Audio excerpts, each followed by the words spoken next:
করব না, কারো ব্যক্তি মালিকানাধীন বাড়িতে দোকানে বাটে আমরা লুটপাট করব না এবং সংখ্যালঘুদের উপরে কোনো প্রকার আঘাত আমরা করব না।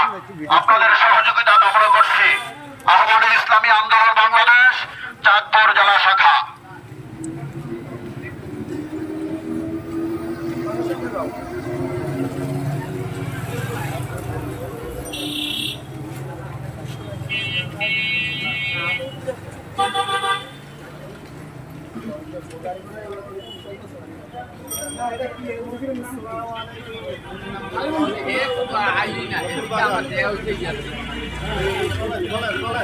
আসসালামু আলাইকুম।